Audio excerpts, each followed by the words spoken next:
예, 오늘 우리에게 주실 하나님 말씀은 지난주와 동일한 본문 요한복음 21장 15절에서 17절까지입니다. 목사님께 다 아는 본문을 또 하십니까?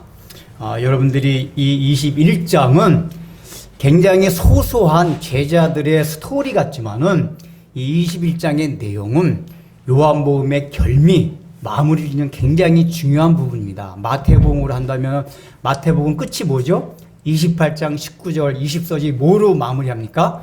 그러므로 너희는 모든 민족으로 제자를 삼아 아버지와 아들과 성령의 이름으로 세례를 주고 내가 너희에게 분부한 모든 것을 가르쳐 지키게 하라. 보라, 내가 세상 끝날까지 너희와 함께 있으리로다 하는 그 예수님의 말씀과 동일한 내용이 21장에 담겨 있어요. 그러니까 예수님이 마지막 승천하시고 부활하시고 나서 교회에게 맡겨주실 중요한 말씀이 들어있기 때문에 한 번 더 하게 됩니다. 자, 그래서 지난번에 했던 내용이 뭡니까? 베드로 실패한 베드로에게 예수님께서 3번 질문하시는 그 방법을 통해서 베드로가 자기 자신의 상처가 더욱 도려내고 그 상처를 오히려 도려냄을 통해 가지고 진정으로 상처가 회복된다. 이 내용을 우리가 봤습니다. 그래서 이제 크가지 제가 이제 설교할 때는 첫째, 둘째, 셋째 안 해가지고 정리가 안 되는 분들이 있나 봐요. 저는 정리해서 얘기를 하는데 제가 이렇게 스토리식으로 얘기를 하니까 첫째, 둘째, 셋째 이렇게 해야지 되는데 첫째가 뭐냐면은 복음의 원리, 그러니까 심리학적으로 우리가 일상생활에서 받는 상처조차도 예수님의 방법, 성경의 방법은 그 상처를 오히려 건드려서 발견하게 함으로써 치료하는 게 예수님의 방법이고, 더 나아가서는 이거는 성경 전체적인 십자가의 원리다. 어떤 원리냐? 십자가의 원리, 예수님의 사랑을 받아들이기 위해서는 내 자신이 어떤 존재인지를 점점 깊이 깨달을 때, 내가 얼마만큼 깊은 죄인임을 깨달을 때 예수님의 사랑을 깨달을 수 있고 사명자로서의 길을 걸어갈 수 있다. 그걸 가르쳐 주는 것입니다. 그래서 예수님이 자꾸만 3번 질문한다는 얘기는 오늘날 우리 용어로 바꾼다면 뭐냐면은, 분명히 우리는 실패를 했어요. 그리고 그 실패를 통해서 그 결과가 빈 그물로 드러났어요. 우리 삶 가운데도 그런 경우가 많이 있어요. 나의 삶이 실패자요, 낙오자요, 아무것도 없는 인생이라는 걸 경험하면서도 깨닫지 못하는 경우가 너무 많아요. 그러니까 자기가 어떤 존재라는 걸 못 깨달아요. 왜? 우리 인간은 상처를 자꾸만 감추려 하기 때문에. 그래서 어떤 걸 통해서? 말씀을 통해 가지고 예수님이 자꾸만 그걸 끄집어내게 해요. 오늘날 하면 하나님 말씀은 설교들이에요. 그러니까 여러분이 교회 와서 설교를 듣는 걸 통해서 예수님이 한 번 물어보세요. 내가 나를 사랑하느냐? 그 사랑하느냐는 질문 자체가 내가 어떤 존재인지를 그걸 통해서 깨닫게 되는 겁니다. 그래서 그거 한 번 하고도 다시 깨닫지 못하고 또 한 번 질문해요. 그 여러분이 설교를 한 번 듣고 야, 내가 얼마큼 큰 죄인이라는 사실을 깨닫지 못하면 또 설교를 통해 가지고 계속해서, 제가 설교 많이 하잖아요. 설교 계속 들으면 들을수록 어떤 마음이 듭니까? 우리 교회 오셔가지고 설교를 들은 소감들이, 야, 나는 정말 죄인이구나. 나는 형편없는 자구나. 이런 걸 점점 깨달아가지 않습니까? 그래서 설교를 자꾸만 듣는 거예요. 그러니까 3번이라는 거는 그런 숫자를 말하는 거예요. 자꾸만 내 자신의 밑바닥에 있던 걸 하나님께서 끄집어내게 하면서, 원래는 말씀을 통하지 않고도 우리가 인생을 살아가면서 나에게 주어진 환경을 통해서 내가 얼마만큼 죄인인가, 내가 얼마만큼 형편없는 자인가를 하나님께서는 우리 인생에게 가르쳐 주셨어요. 그걸 깨닫지 못하니까 예수님께서 여기서 직접 질문하는 방식으로 우리에게 말씀을 통해서, 설교를 통해서 내가 나를 사랑하느냐? 처음에 엑스레이 한번 찍어요. 첫 번째 질문, 엑스레이 찍어요. 엑스레이 찍고 병원 사람이 봐요. 병원 가기 싫어하는 사람 중에 그런 사람들이 있어요. 아, 나 병원 가면 무슨 중병이 발견될까봐 가기 싫어. 이런 분들이 있거든요. 겁난대요. 검사 받고 무슨 중병 진단 나올까봐. 여러분, 그렇다고 중병 걸린 게 납니까? 아니에요. 중병을 치료하려면 병원 먼저 가가지고 검사를 받아야 돼요. 일단 병원 가야 돼요. 교회를 나와서 말씀을 들어야 돼요. 그래서 그 말씀을 첫 번째 들을 때 엑스레이를 찍는 거예요. 그러니까 이제 간단한 복음, 교회마다 조금씩 달라요. 어떤 교회 가면 엑스레이 찍는 걸 딱 해줘요. 야, 인간은 이렇게 죄인이구나. 이거 듣고 나서도 베드로가 첫 번째는 내가 주를 사랑하는 줄 주께서 아시나이다. 이렇게 대답했어요. 이때까지 베드로가 그래도 조금은 자신감이 없긴 없었지만 그래도 조금 내가 주를 사랑하는 줄 주께서 아시나이다. 이렇게 대답하다가 마지막 두 번 물고 마지막 세 번째 똑같은 질문을 또 하시니까 대답이 어떻게 바뀌었죠? 17절 보세요. 주님께서 모든 것을 아시오매 주께서 아시나이다. 그러니까 주님께서 모든 것을 아시오매라고 덧붙이는 말이 들어가요. 이 말은 뭐냐면은 예수님이 물어보면 물어볼수록 베드로 마음에 점점 자신이 없어져서 마지막 세 번째는 예수님이 단어를 한 단계 낮춰서 말씀했다 그랬잖아요. 처음에는 아가파오, 그러니까 희생적인 사랑으로 날 사랑하느냐 두 번째 물어봤는데도 베드로는 그것까지는 자신 없고요. 저는 필레오 정도의 사랑까지는 주님을 하는 것 같습니다라고 대답을 했는데 마지막 세 번째 질문에는 예수님이 아예 질문 자체를 그렇다면 너가 필레오의 사랑 정도로 나를 사랑하느냐 라고 딱 물어봤을 때 베드로가 그것조차도 두 번째 질문까지는 그래도 내가 필레오 사랑까지는 주님을 사랑한 것 같다는 생각이 들다가 그것마저도 자신이 없어진 거예요. 그래서 주님을 사랑한 주께서 아시나 주님께서 모든 것을 아시오매 이게 뭐죠? 여기에 담겨있는 의미는 뭐냐? 베드로가 내 자신이 주님을 사랑한다라고 생각하고 있었는데 내 자신의 생각과 내 자신의 의지를 도저히 믿을 수가 없습니다 라는 고백이 그 대답 안에 담겨있는 거예요. 그러니까 이 대답을 바꾸면 주님 제가 그래도 나름대로 주님을 배반하긴 했지만 그래도 제가 지금 마음 자체 주님을 사랑하고 있는 걸로 생각하고 있었는데 주님께서 자꾸만 질문을 하시고 질문을 통해서 내 과거의 행적을 돌아보니까 내 자신을 주님을 사랑한다는 내 마음을 내 의지를 도저히 제가 믿을 수가 없습니다. 오직 주님께서 내 마음을 그러니까 내 의지와 내 마음 자체도 주님 내 자신도 내 자신을 모른다 그 얘기예요. 내 자신을 더 잘 아시는 분은 주님이시다 그 고백을 하는 거예요. 완전히 자기 자신은 아무것도 할 수 없다는 걸 자기 의지조차도 베드로가 굉장히 그런 걸 신뢰하던 사람이었거든요. 근데 내 자신을 도저히 신뢰할 수 없는 존재라는 걸 마지막에 고백한단 말이에요. 그게 세 번째 질문에서 일어났단 말이에요. 이게 이제 MRI 찍는 거예요. 그러니까 여러분 교회 와서 설교를 듣다 보면은 엑스레이 찍어가지고 금방 딱 당신 큰 병이 들었습니다. 진단 나올 수가 있어요. 근데 엑스레이 찍어가지고는 그게 잘 안 나오는 경우가 있어요. 그럼 뭐를 찍죠? CT를 찍어요. 딱 깊은 복음의 말씀을 듣다 봐요. CT를 찍는 병원들이 있듯이 CT 설교를 하는 교회들이 있어요. 그 CT 찍는 설교를 듣다 보면 내가 엑스레이에서는 발견이 못 됐는데 내가 진짜 형편없는 자이구나. 근데 주님은 그것으로도 주님께서 만족하신 게 아니에요. 세 번째 단계까지 MRI를 찍어봐라. 그 MRI를 딱 찍어보니까 CT에서 발견되지 아니한 나의 모든 것들이 다 발견돼요. 당신 엑스레이나 CT상에 아무 이상이 없었는데 MRI를 찍어보니까 암 3기입니다. 빨리 수술하지 않으면 큰일 납니다. 진단을 내린단 말이에요. 네, 여러분. 그래서 교회 와서 교회는 늘 그런 얘기를 하는 것이 교회다. 그 얘기. 예수님이 이런 질문 자체가 일종의 설교예요. 내가 날 사랑하나. 성경에서 그걸 통해서 자기 자신을 발견하게끔 하는 이것이 성경 말씀이고 설교다. 그 얘기예요. 교회에서 늘 그런 설교를 하는, 그렇게 말씀을 하는 것이 교회예요. 딴 얘기 듣는 게 아니라. 그래서 제가 처음에 개척할 때부터 그랬잖아요. 우리 교회 오면은 여러분들의 정체성이 발견되어져야 한다. 그래서 한동안은 구데기를 팔 수 있다. 기억나세요? 그런 얘기 한 거? 내 자신이 너무 형편없는 존재라는 걸 알고 구데기를 팔 수도 있다. 그걸 견뎌낸다. 이런 얘기 제가 몇 번 드렸었어요. 그냥 종교심에 우르르 딸려가지고 신앙생활 하다 보면은 그런 자신의 정체성을 발견하는 과정 없이 신앙생활 할 수가 있어요. 위험한 거란 말이에요. 그러면 예수님의 사역을 못 맡겨요. 예수님께서 그걸 발견하도록 이렇게 하신단 말이에요. 여러분 다 MRI 찍으셨습니까? 그걸 통해서 내가 그런 존재구나. 지식적으로만이 아니라 내가 존재적으로 그런 존재구나. 이걸 해요.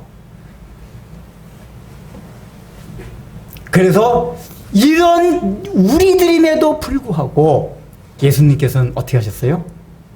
요한의 아들 시몬아 라는 호칭을 통해서 너가 시몬임에도 불구하고 내가 너를 얼마나 사랑하는 줄 아느냐 라고 말씀을 하시고 사명을 주세요. 그래서 우리가 지난주에 강조했던 게 뭐죠? 그래서 우리가 예수님의 사랑을 깨달은 자들은 반드시 사명자이다. 어떤 사명이요? 내 양을 먹이라. 그래서 이거는 오류가 어떤 오류를 범하요. 로마 가톨릭은 이 명령을 베드로에게만 주신 거로 생각을 해요. 그래서 이건 교황 한 사람에게 주어진 말씀이라고만 생각해요. 그런 오류를 범하는가 반면에 또 우리 개신교회는 목회자에게만 국한시켜요. 목양은 교인들이 아니라 목사에까지만 해당된다. 근데 그게 아니라고 그랬죠? 왜 그렇죠? 조금 아까 우리 시작할 때 말씀을 드렸듯이 예수님이 마지막에 승천하시면서 뭐라고 말씀하셨습니까? 너희는 모든 민족으로 제자를 삼아 아버지와 아들과 성령의 이름으로 세례를 주고 내가 분부한 모든 것을 가르쳐 지키게 하라. 그거 봐. 모든 민족으로 뭐를 삼아? 제자를 삼아. 그러니까 순서상 이 12사도가 제자 첫 번째일 뿐이지 베드로는 걸 대표고 여기 몇 명의 제자들이 다 있었단 말이에요. 근데 너희가 앞으로 복음 증거하는 목양을 하는 모든 사람들 다 어떻게 하라? 제자로 삼아라. 너희와 같이 삼아라. 그래서 너희와 똑같은 일을 하게 하라. 그 얘기예요. 그러니까 이거 주시는 말씀은 교황이나 목회자에게만 해당되는 게 아니라 주님에게 부르심을 받아 구원받은 모든 성도들이 걸어가야 할 길이고 맡은 사명이다. 그래서 우리 교회 안에서 직분을 어떻게 여기라? 영광스럽고 감사하게 여기라고 지난주에 제가 강조를 했습니다. 여러분 얼마나 교회 직분을 우습게 여깁니까? 직장에서 승진하는 건 너무 좋게 여기면서 교회에서 여러분 안수집사, 장로, 목사 이게 얼마나 영광스러운 직분인지 아세요? 왜냐? 가장 복음의 최전선에서 일을 하는 거지만 특별히 교회라는 공동체를 통해서 전초기지 같은 거란 말이에요. 그래서 이 교회를 통해서 그 일을 하기 때문에 교회에서 주어진 직분들 이거는 굉장히 영광스러운 거예요. 제가 처음부터 너무 강조 안 해서 그렇지 이건 목사라는 것은 얼마나 영광스러운 직분인지 아세요? 제가 하도 목사 그만뒀는데 여러분 아유 유 목사 목사 알기를 개똥같이 열기 그게 아니에요. 이게 너무 영광스러운 직분이기 때문에 사실 제가 그런 마음을 먹는 거예요. 이것만 감당하면 목사만큼 영광스럽고 존귀한 직분이 없어요. 그 로이드 존슨 목사님 있잖아요. 우리 요 서고에 로이드 존슨 목사님 책 많죠. 이분이 원래 직업이 뭐였냐면은 영국 왕립협회 의사였었어요. 의사들 중에서도 영국의 왕립협회는 의사들 하이 클래스에 있는 의사급들이에요. 근데 이분이 의사를 그만둬 목회자가 되면서 의사와는 비교도 안 되는 목회자의 영광스러운 직분 이걸 얘기해요. 이게 목사뿐만 아니라 장로, 집사가 동일한 거란 말이에요. 세상에서 여러분 조금 직장에서 과장, 부장, 사장 이런 건 영광스럽게 알면서 이 교회에서 직분을 통해서 목양을 하는 것이 얼마나 영광스럽다는 걸 늘 놓쳐요. 그래서 이걸 감사하게 받아들여야 돼요, 사실. 왜냐? 주님께서 이거 다른 부탁 안 하셨잖아요. 내 양을 먹이라. 목양을 다 우리에게 맡기셨단 말이에요. 그리고 세 번째가 뭐였죠? 첫 번째 우리 정체성을, 세 번째 지금 우리 정체성을 밝히는 거, 두 번째는 뭐죠? 그 정체성을 깨달은 사람에게 주신 사명, 내 양을 먹이라. 이거였어요. 그런데 우리가 세 번째, 지난주 정리 뭐였죠? 그럼에도 불구하고 우리 자신이 너무 베드로가 지금 아직까지 형편없잖아요. 아유, 그래서 저는 정말 배반한 자인데. 근데 예수님이 이런 말고 안 하시고 그냥 내 양을 먹이라 명령 주세요. 이게 뭐죠? 내 양을 먹일 수 있는, 너가 먹일 수 있는 게 아니다. 라고 확신을 주신 거예요. 능력까지 주신다 그 얘기예요. 우리가 잘나서 능력이 돼서 자격이 돼서 목양을 하는 사람은 아무도 없습니다. 다 주님께서 베드로와 같이 실패한 사람들에게도 맡기셨기 때문에 감당해내는 게 직분자예요. 이걸 여러분 명심해야 돼요. 이 세 가지를 말씀드렸습니다. 그 오늘 뭐냐? 오늘은 목양하는 것이 과연 무엇인가 좀 더 깊게 왜냐하면 중요한 문제가 담겨있기 때문에 지난주 목양은 뭐였죠? 1차적인 의미, 좁은 의미의 목양을 살펴봤어요. 근데 오늘은 더 본질적이고 2차적이고 심층적인 목양이 무엇인가를 살펴보고자 합니다. 자, 우리는 이게 양을 먹이라 했기 때문에 목사, 그러니까 목양하면 이렇게 교회 안에서 하는 이 복음 전파는 사역으로 늘 생각을 한단 말이에요.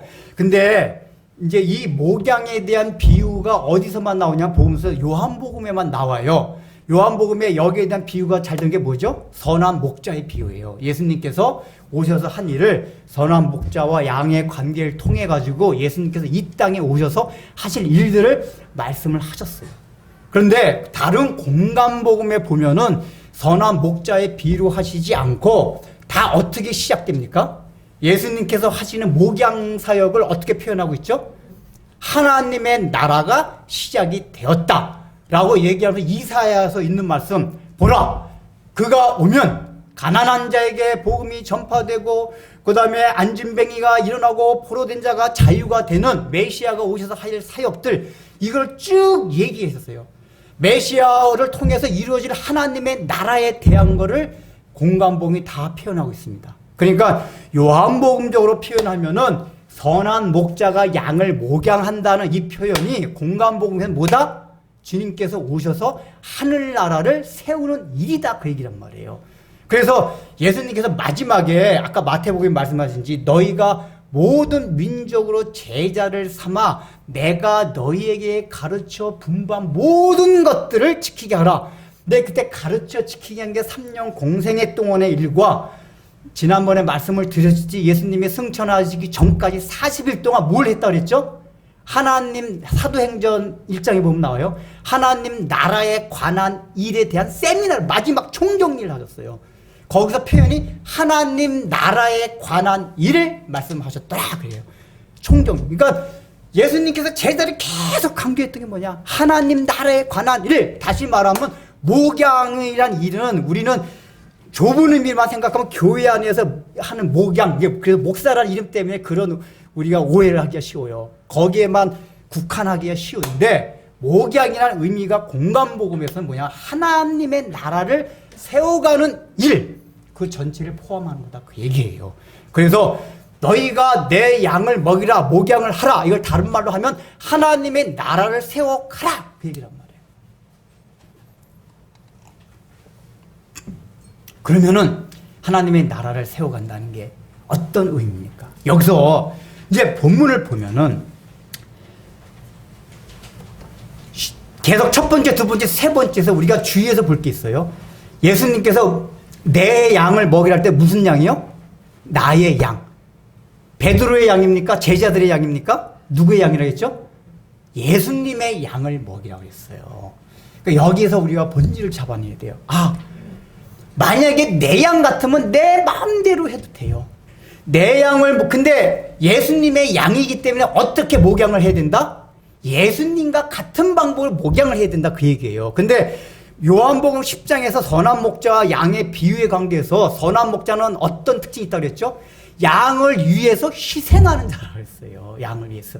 아가페 사랑으로 양을 위해서 희생하는 그 존재가 목자다, 선한 목자다 그랬단 말이에요. 그러니까 이 얘기 뭐냐? 우리가 목양하는 자세가 양을 위해서 희생하는 자세. 이 자세를 해라. 이 얘기는 다른 말은 뭡니까? 예수님이 이 땅에서 성육신하신 사건을 말해요. 원래 하늘 보좌에 있었지만은 이 낮고 낮은 땅에 가장 낮아지시고 작아지시고 천해지셨어요. 그게 상징적으로만 그런 것이 아니라 실제적으로 낮아지시고 천해지셨어요. 근데 우리가 성육신이 이게 굉장히 아주 기독교의 중요한 원리들이 있어요. 여러분, 우리가 사랑을 한다는 걸 우리가 어떻게 생각하냐면은 내가 높은 위치에 많은 것을 가졌고 이 사람보다 뛰어나기 때문에 그러지 못하는 사람이 시혜를 베푸는 거, 이런 걸 사랑으로 생각하는 경우가 굉장히 많아요. 내가 줄 만한 역량과 위치가 되기 때문에. 근데 예수님이 성육신 하셔서 우리를 사랑하셨다는 얘기니까, 즉 목자가 되어서 자신을 희생하면서까지 우리를 사랑하셨다는 얘기 뭐냐면은, 사랑이 뭔가를 설명하는 거예요. 사랑이라는 건 내가 너보다 높고 너가 보다 많은 것을 가졌고 위치에 있었기 때문에 너에게 시혜를 베푸는 거다, 이게 아니라, 사랑이라는 건 그 사랑을 베풀 대상보다 가장 낮은 자리에, 어떤 사람보다 가장 낮은 자리에 내려가서 모든 사람을 받아내는 거, 수용하는 거, 이게 사랑이다, 그 얘기예요. 근데 우리는 사랑을 그렇게 알지 않아요. 동정하듯이, 야, 나는 돈 1억이나 있으니까, 너 100만 원뿐이 없냐? 내가 좀 줄게. 사랑을 베풀게. 이런 걸 사랑을 베푼다 그래요. 근데 하나님이 만약 그렇게 사랑하셨으면은 성육신 하실 필요가 없었어요. 야, 너희들 죄 용서해 줄게. 이렇게 하면 끝이에요. 그러나 히브리서에 말씀하셨듯이 예수님은 가장 낮은 자리에서 우리의 연약함을 다 체휼하셨다 그랬어요. 그래서 우리의 연약함을 체휼했기 때문에 우리의 연약 공감하면서 지식적으로만, 그래, 너희가 연약한 걸 내가 이해할게가 아니라, 우리 예수님도 우리와 똑같은 인간의 몸을 입고 오셨기 때문에 우리 인간들이 얼마나 연약하다는 것을 실제적으로 공감하심으로써 우리를 사랑한다고 해요. 그 얘기가 뭐죠? 내 모습 이대로 날 받아주소서, 그 얘기예요. 왜냐? 예수님이 인성을 겪었어요. 여러분들이, 우리가 생각해야 할 게 뭐냐면은, 성경의 표현들 보면은 예수님에 대해서 막 하나님이 책망하듯이 하는 그런 표현들이 있어요. 이걸 보고 삼위일체 오해, 봐라, 예수님도 하나님이 책망하셨고 그렇지 않느냐라고 오해하는 분들이 있어요. 그건 뭐냐? 예수님의 그 인성적인 측면, 그 부분을 강조한 거예요. 그러니까 예수님의 인성적인 측면, 가짜로 이렇게 인성을 입었다는 얘기가 아니라, 실제로 우리 인간을 하나님이 책망도 하시고 채찍질 하시고도 그러신단 말이에요.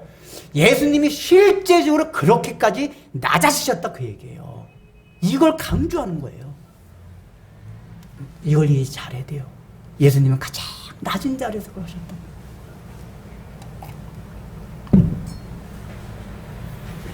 근데 우리가 얼마나 그런데 오해를 하고 있습니까?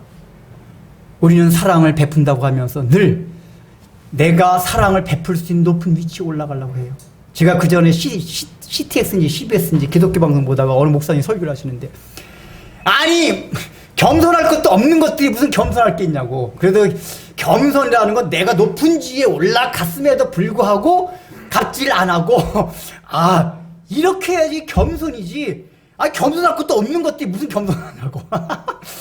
예를 들면 뭐 청소부하고 하여간 우리 직업 중에서도 하찮은 직업들, 그런 사람이 뭐가 겸손할 게 있냐요. 높은 지위에 대통령도 있고 장관에 있고 사장 지위에 있음에도 불구하고 직원들한테 이래야지 겸손한 거지. 야, 내가 성경을 몰라도 얼마나 성경을 모르냐. 그게 뭐죠? 사랑을 베푼다는 걸 내가 높은 지위에 올라갔을 때 그러지 못한 사람의 시혜를 베푸는 거로 사랑을 이해하고 있는 거란 말이에요. 그래서 왜 그런 얘기도 해요. 이렇게 선교 같은 거 떠날 때, 제가 그전에 아는 사람이에요. 얘 의대 졸업도 안 하고 가려고. 너무 마음이 불타가지고 의대 졸업도 안 하고 가니까 그 엄마, 야! 그래도 의사 면허증이라도 따고 가라. 면허증을 따고 가는 것과 아닌 것이 얼마나 차이가 나지 않냐. 걔는 의사임에도 불구하고 이렇게 아프리카 오지에 가서 선교를 했다. 야, 얘는 하버드대를 졸업했는데도 불구하고 오지에 가서 이거랑 초등학교도 못 초등학교도 못 나온 게 거기 좀 간들. 이 차이를 아세요? 근데 우린 다 어떤 걸 원하죠? 하버드대 나오고 의사면을 따고 이 사회적으로 높은 위치 많은 것을 가진 자리에서 나는 이거 버렸다. 그리고 이 사람이 시혜를 베풀었다. 요런 걸 사랑으로 생각한다, 그 얘기란 말이에요. 그게 아니다, 그 얘기예요. 이게 제가 얼마나 강조했던 거예요. 근데 우린 다 그래요. 하나님, 주의 영광을 위하여 공부 1등 하게 하여 주옵소서. 머리가 되지 말고 꼬리가 되게. 거꾸로 했네. 거꾸로 했네, 제가. 꼬리가 되지 말고 머리가 되게 하여 주옵소서. 다 말단 직원 되지 말고 여러분은 사장이 되십시오. 사장이 돼가지고 시혜를, 야 봐라 우리 예수 믿는 사장이 되다 보니까 직원들한테 사랑을 베푸네. 근데 성경이 말하는 사랑 그게 아니란 얘기예요. 왜 그런지 아세요? 그렇게 사랑을 베풀면은 결과적으로 뭐가 나오는지 아세요? 자기의가 나와요. 자기의가. 나는 이렇게 많이 가졌는데 버렸다.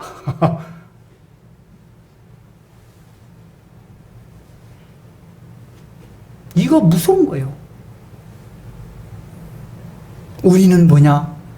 가장 낮은 자리에 내려가서. 제가 그 전에 이제 학교 다니다 학교 가면서 고물 장사를 한 적이 있었거든요. 엿장사 아세요? 그 당시 엿장사가 가장 천한 직업이래요. 그래서 이제 그때 천한 직업을 하면 내 마음이 어떨까 해서 해봤는데, 제가 학교 다닐 때 아르바이트로 엿장사를 한 적이 있거든요, 방학 때. 그때는 마음이 되게 당당했었어요. 학생 신분 시절에. 왜 그런지 아세요? 아직까지 학생이었어요. 그리고 뭐 공부 잘하고 막 교회에서 학교 다 칭찬받고, 근데도 아르바이트 탁 하니까 어이구 교회에서 다 와 너 뭐 그것도 하고 막. 근데 제가 완전히 학교를 그만두고 진짜 먹고 살 게 없어서 그걸 한 적이 있어요. 먹고 살 게 없어서 고물장사 여치고, 여치는 게 아니라 가위치고. 근데 그때 마음이 비참해지더라고요. 그러니까 옛날에 학교 다닐 때 뭐 칭찬받고 공부 잘하는 건 뭐 옛날 얘기예요. 이제는 내가 이거 안 하면 먹고 살 수가 없는 존재가 되었어요. 그러니까 어떤 마음이 든지 아세요? 사람들이 막 나를 쳐다보는 것 같아요. 창피해요. 그런 일을 하는 게. 그래서 내 마음에 그때 이게 큰 죄악이었구나.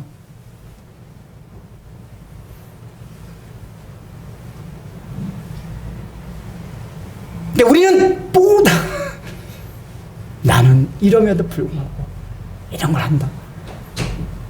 근데 가장 낮은 자리에 내려갔을 때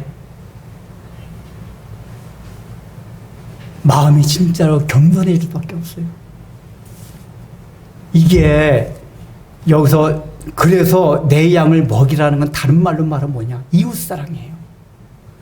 제가 이제 시간 관계 때문에 제가 어떤 경우는 설명 확실히 가는 경우가 있습니다.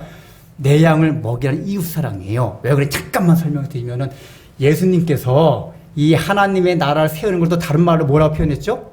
하나님을 사랑하고 이웃을 사랑하라고 했어요. 근데 여기서 보면 이제 예수님의 사랑을 이제 깨닫는 사람이 내 양을 먹이라 그 얘기였거든요. 그러니까 내 양을 먹이란 얘기가 다른 말은 이웃사랑인데, 이게 어떻게 이웃사랑이 되느냐? 그러니까 내 양을 먹이라는 건 우리가 자꾸 아까 목양 측면만 생각하는데, 왜 이게 이웃사랑이냐 하면은, 내 양을 먹이라는 게 하나님의 나라를 세워가는 거라고 했잖아요. 그 하나님의 나라를 세워가는 게 가장 중요한 게 뭐냐면은, 이웃을 내 몸과 같이 이타적인 사랑을 하는 그 하나님의 통치를 받는 그 세계, 그 나라, 그게 하나님의 나라예요. 근데 여러분, 이웃사랑이 마음대로 됩니까? 왜 안 되는지 아세요? 그 나름대로는 이웃사랑을 한다고 하는데, 우리가 다 그런 내가 높은 자리에 올라가서 남을 베푸는 사랑으로 하다 보니까 완전한 이웃사랑이 안 돼요. 근데 내가 가장 낮은 자리에 내려간다는 얘기는 다른 말로 뭐라 하면은, 예수님이 3번의 질문에 대해서 베드로가 자기가 어떤 존재를 깨닫는 걸 말해요. 야, 내가 이렇게 진짜로 형편없는 자였구나. 그러니까 베드로가 실제 예수님을 배반했잖아요. 그러니까 하나님은 어떤 때는 우리로 하여금 우리 환경이 아주 극렬한 절벽 같은 환경으로 몰아가시는 건 아닌데 내버려 두실 때가 많아요. 왜 그런지 아세요? 깨달으라고. 야, 내가 이렇게 형편없는 자구나. 그러면은 어떤 마음이 드냐면, 가정에서부터 봅시다. 가정에서도 얼마나 갈등과 불화가 많습니까? 남편과 아내 간에, 부모와 자식 간에. 근데 그게 왜 그런지 아세요? 사랑이 안 가는 게, 야 이놈 새끼야, 내가 그래도 너보다 훨씬 남에도 불구하고 내가 이렇게 너를 사랑하는데 거기다 반응이 왜 없어 이놈 새끼. 야 이 아내 남편 너무 아내 남편 너무 아내 너무 이거 막 이러잖아요 우리가. 내가 그래도 이렇게까지. 근데 진정한 사랑이라고 어떻게 되냐면은, 내가 지나다 보니까 당신보다 내가 정말 못한 사람이야. 내가 그래도 그전엔 내가 당신보다 좀 난 줄 알았거든. 난데 내가 남에도 불구하고 조금 너한테 잘해주는데 왜 거기에 대한 반응이 없는 것 때문에 승질 내고 갈등이 생겼는데 깨닫고 보니까 베드로가 3번 질문을 통해서 자기가 나름대로 다른 제자들보다 난 줄 알았거든요. 근데 깨닫고 나니까 내가 다른 제자들보다 나을 게 하나도 없는 더 못한 놈이다. 이걸 베드로가 깨달은 거예요. 베드로가 첫 번째 질문에서 예수님 그렇게 질문하세요. 15절 보세요.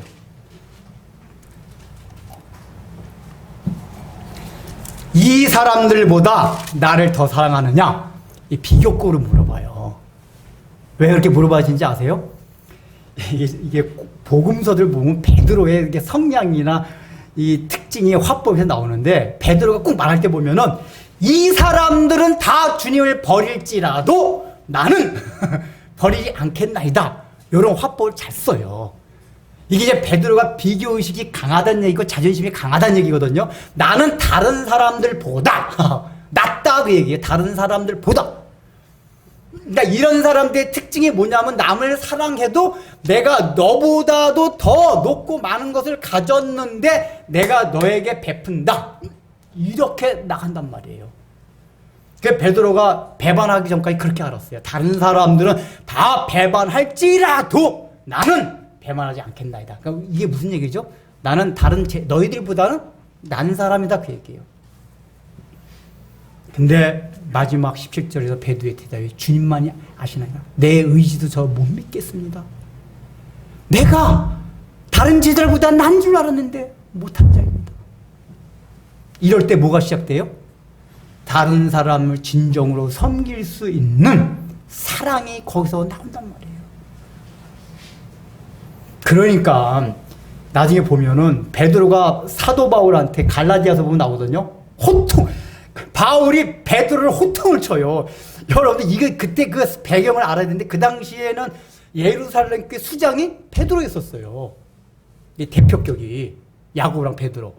바울은 예수님 믿는 사람을 잡아 죽이다가 회심한 지 얼마 안 됐어요. 그러니까 완전 햇병아리 전도사 같은 거예요. 오늘날 전도사고 베드로는 원로 목사님 같은 분이에요. 근데 베드로가 아니라 바울이 베드로한테 와가지고 원로 목사가 호통을 치는 거예요. 너가 어찌해? 근데 갈라디아서는 베드로가 그거를 수용을 해요. 옛날 같으면 어림도 없어요. 이게 어디 전도사가 이게 원로 목사인데 베드로 성격에 가만히 안 두죠. 확짝 너 오늘부로 사임 끝. 너 베드로가 끝내면 그 당시에 이 교회 저기가 베드로가 꼼짝도 못해요. 왜 그런지 아세요? 사도 바울과 같이 예수님을 핍박하며 죽인 사람이라 할지라도 베드로의 마음 가운데는 나도 너보다 날 게 하나도 없는 자이다 라는 이 고백이 있었던 거예요. 그래서 베드로의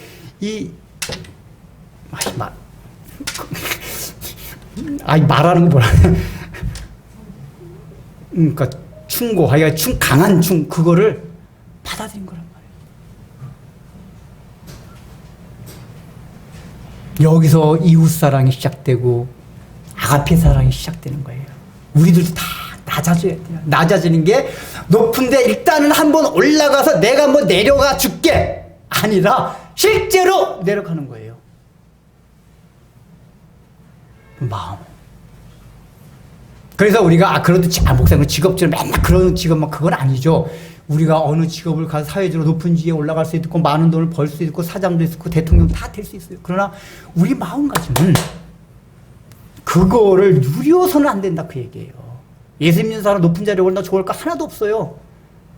자칫 잘못하면 교만하기만 쉬워요. 하나님이 그런 위치를 주셨을 때 더 각성해야 돼요. 아니다. 나는 가장 낮은 자리. 그런 자리에 올라갈수록 내가 낮은 사람인 걸 매일 인식하려면 어떻게 되죠? 예수님이 3번에 하신 질문을 매일 기억해야 돼요. 이게 뭐죠? 말씀을 매일 묵상해야 된단 말이에요. 말씀을 묵상해야지만 높은 자리에 올라가고 내가 다른 사람보다 많은 걸 가지고 있어도 진정으로 낮은 자리까지 그 마음이 내려갈 수 있어요. 내가 지금 사장이 있지만 아니야. 그래 하나님이 세우신 것 뿐이지 나는 말단지금보다도 못한 자야. 이 마음가짐으로 살아갈 수 있단 말이에요. 내가 사장임에도 불구하고 너희들에게 시를 베풀게 이게 아니라 나는 사장이 되긴 됐지만 너희들보다 날 게 하나도 없는 사람이야. 이 마음을 가질 수 있다는 얘기예요. 그렇게 되면 여러분 가정에 뭐가 옵니까? 가정서부터 평화가 와요. 불화가 됐던 부부싸움 왜 일어납니까? 다 그렇잖아요. 내가 상대방보다 낫다고 부모든 부모 자식간이든 부부간이든 내가 상대방보다 낫다고 생각하고 내가 사랑을 베푼다고 생각하면 그 갈등이 일어나요. 너 그 사랑에 대한 반응이 없단 말이에요. 근데 보니까 내가 훨씬 못한 놈이네. 그러면 어떻게 되지 마음이? 그 사람한테 뭐라고 할 수가 없어. 내가 저 사람 내가 아내보다도 못하구나. 내가 남편보다 못하구나. 내가 내 자식보다 못하구나. 내 부모님보다 못하구나. 그래서 늘 우리가 그 전에 말한 제 탓이요 하는 다 내 탓이구나.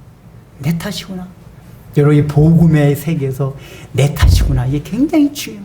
내 탓이라고 인정을 하고 그걸 고백하는 데서부터 은혜가 시작이 돼요. 내 탓이다. 내 탓이라는 건 뭐죠? 정말 내 탓이라고 고백한다는 얘기는 내가 당신보다 나을 것이 없는 존재다. 이걸 인정하고 고백하는 거란 말이에요. 그러면 부부간의 갈등도 다 서게 돼요. 부모 자식 간에도 교회 안에서도 마찬가지예요. 우린 다 마찬가지예요. 제가 가끔 늘 하는 얘기가 있잖아. 남매야 너 혹시 담배를 핀다 해도 넌 나보다 낫다. 이게 농담을 하는 얘기가 아니에요. 제가 실제 마음이 그래요. 제가 왜 지난주에 박다리 씨가 그런 얘기 있는데 여러분들 볼 때 박다리 씨 사이도 내가 난 것 같죠? 신앙적으로 개인적으로 맞지만 나는. 근데 제 마음에는 실제적으로 제가 신앙이 연약하다고 생각하는 사람보다 낫다고 생각하지는 않아요. 그래서 저도 예수님이 내가 얘야 응준아 너가 날 사랑하느냐 말씀을 통해서 그런 질문들을 계속 받아오면서 주님 저 제 자신 믿을 수가 없습니다. 제 의지 믿을 수가 없어요. 주님은 그래 나름대로 사랑한다고 껍적껍적거렸는데 아닙니다. 주님 저 자신 못 믿겠어요. 주님만이 아십니다. 주님이 근원이십니다. 이런 마음을 갖다 보니까 제가 여러분들보다 낫다는 생각이 안 든다니까요. 그냥 목회자이기 때문에 직분상 권면하는 거지 제가 나아서 권면하는 게 아니에요. 이게 서로가 그래야 되는 거예요. 서로가.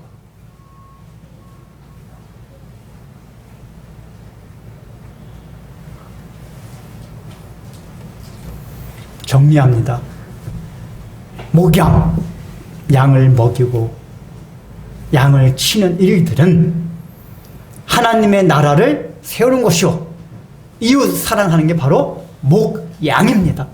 그의 가장 좁은 의미론 교회 자체가 복음의 전초기이기 때문에 교회에서 하는 일 모든 직분을 귀히 여기고 교회에서 하는 그걸 감사히 잘 받아내야 할 일이고 두 번째는 더 본질적으로 심층적으로 들어가서는 나의 모든 일상적인 삶 가운데 예수님이 주신 말씀 이 말씀들을 통해서 MRI 자꾸만 찍어봐야 돼요. 내가 이런 존재였구나. 그래서 깨달음. MRI 찍어보면은 저 사람이 나보다 더 중병 건 줄 알았는데 MRI 찍어보니까 내가 더 중병 저 사람은 암 1기라네 난 3기라네. 그걸 깨닫게 돼요. 주여.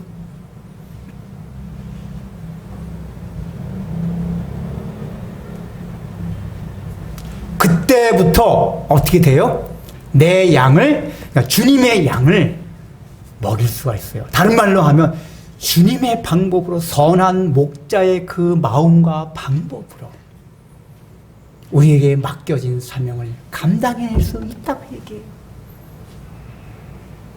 내가 날 사랑하느냐? 내가 날 사랑하느냐? 내가 날 사랑하느냐? 마지막 베드로제도 주여 주께서 아시나이다. 나는 내 자신 나도 모르겠습니다. 주님만이 아십니다. 이제 주님께 완전히 그 사랑이 주님께로부터 나온다 그 얘기예요. 그럴 때 결국은 어떻게 됐죠? 베드로가 실제적으로 주님을 사랑하게 됐어요. 어떻게 해요? 주님의 사랑이 근원이 되어서. 그래서 마지막으로 중요한 게 그겁니다. 주님을 사랑하는 자가 양을 먹일 수 있는 사명을 감당하는 거잖아요. 그럼 어떻게 주님을 사랑할 수 있게 되냐 그 얘기예요. 근데 베드로의 행적을 보면 인간의 의지와 인간의 열심과 인간의 행적으로는 도저히 우리가 하나님을 사랑할 수가 없어요. 어떻게 사랑하죠? 이 과정을 보면은 그 예수님께서 이런 나임에도 불구하고 나를 사랑하신다는 그 사랑을 믿음으로 받아들일 때 우리가 주님을 사랑하게 된다 그 얘기예요. 근데 믿음이 왜 중요하냐? 믿음은 하나님이 나를 사랑하신다는 사실을 수납하고 받아들이기 위한 수단이고 방법이에요. 그래서 항상 믿음, 소망, 사랑의 제일은 뭐라고 그랬죠? 사랑이에요. 그러니까 믿음 자체가 제일이 아니라 믿음이라는 거는 그 사랑을 받아들이는 수납하는 과정, 수단. 이게 믿음이란 말이에요. 여러분들 요한복음의 표현을 보면 재밌는 것들이 있어요. 요한이 늘 자기를 뭐라고 표현해죠? 주께서 사랑하시는 요한이 자기라고 이게 요한이 자기가 그렇게 했으니까 내가 뭐 필자가 이런 식으로 안 하고 주님께서 사랑하시는 자 그랬잖아요. 이게 어떻게 보면 일반적인 관점에서 생각하면 꼭 자기 자랑하는 것 같아요. 우리 인간적 말은 저 새끼 잘난 척거리네. 이게 성경이 성령의 감동을 쓴 거란 말이에요. 근데 이게 왜 우리가 주님께서 사랑하시는 제자할 때 요한을 알았냐면은 초대교회 때부터 이 요한복음을 읽던 사람이 요한이네 딱 알았었어요. 왜냐면은 이미 초대교회가 요한이 이걸 쓸 때부터 그 당시에 그 예수님을 알던 모든 사람이 또 여기에 보면은 제자들 몇 명도 있었잖아요. 그러니까 늘 요한 하면은 주님께서 사랑하시던 자, 주님께서 사랑하시는 그거를 아주 정체성을 강하게 가지고 그걸 표현하면서 다녔던 사람이 요한이. 야, 주님 날 사랑하셔. 주님 날 사랑하신다니까? 그러니까 그렇게 늘 확신이 있으니까 이 복음의 행적들 보세요. 예수님 옆에 이렇게 이거 예수님 옆에 이렇게 막 기어 들어놓는 이게 쉬운 일이 아니에요. 요한이 여러분 어떤 사람인지 아세요? 예수님 뭐라고 별명을 불러줬죠? 우리의 아들. 우리의 아들 성격이 개떡 같다는 얘기예요. 그러니까 요한도 여러분 나중에 보면 요한이 사랑을 엄청나게 강조하지만 요한이 어떤 사람이었냐면은 사마리아 지나가다가 사마리아 사람의 복음을 안 받아들여요. 그러니까 요한이 예수님한테 주님 이것들 주님의 능력이 불살라가지고 싹 꽃을 없애버립시다 이래요.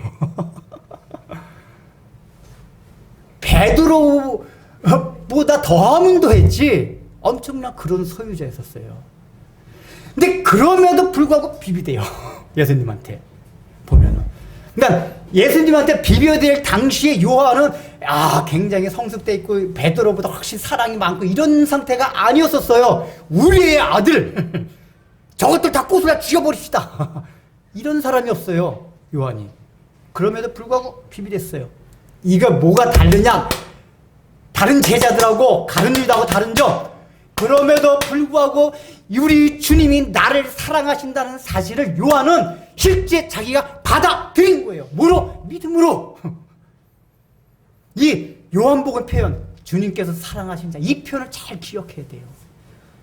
내가 주님을, 하나님을 사랑하는 방법은 다른 게 아니에요. 내가 뭐를 많은 행위를 통해서 뭘 하고 뭐 새벽 기도를 많이 하고 뭐 하고 선한 걸 이게 아니고 우리 주님이 이런 나임에도 불구하고 얼마나 사랑해 주시는가 이거를 믿음으로 회포 받아들이면 그때부터 어떻게 된다? 나도 주님을 향하게 되는 거예요. 여러분 예수님이 요한만 사랑하셨습니까? 도마도 사랑하고 베드로 다 사랑하셨어요. 똑같이 사랑했는데 그 사랑을 느끼는 강도는 왜 다르냐? 요한이 잘난 척하려고 그런 게 아니에요. 요한은 걸 믿음으로 받아들이는 거예요. 날 사랑하시는구나. 여러분 우리 하나님께서 저만 사랑하십니까? 아니에요. 여러분들 저와 동일하게 다 사랑하세요. 근데 차이가 나는 건 뭐냐? 그걸 믿음으로 받아들이냐 받아들이지 않느냐, 그 차이란 말이에요. 예수님께서 여러분들이 부족하고 실패함에도 불구하고 여러분들을 끝까지 신실하게 사랑하신다는 사실을 믿으십니까? 아멘! 예. 그걸 지식으로만 아니라 마음 깊은 곳부터 받아들이십시오. 그럴 때 요한과 같이. 그러니까 그가 평상시에 요한의 행동이 그랬으니까 베드로가 그러잖아. 이 중에 나를 팔자가 있다 그랬잖아요. 십자가 못 박게 돌아가기 전에. 그러니까 베드로, 야, 요한. 베드로도 나의 형이거든. 야, 요한. 지나 좀 물어 좀 봐. 누군가. 그러니까 다른 사람 감히 못 물어봐요. 근데 요한한테 물어보라는 얘기가 뭐죠? 요한이 늘 주님한테 비벼댔기 때문에 그런 거예요. 야, 너가 그래도 주님 제일 가득 거 잘하잖아. 야, 너 좀 물어봐. 누군지. 베드로가 그랬단 말이에요. 이 얘기가 평상시부터 요한이 막 그런 게 있었던 얘기예요.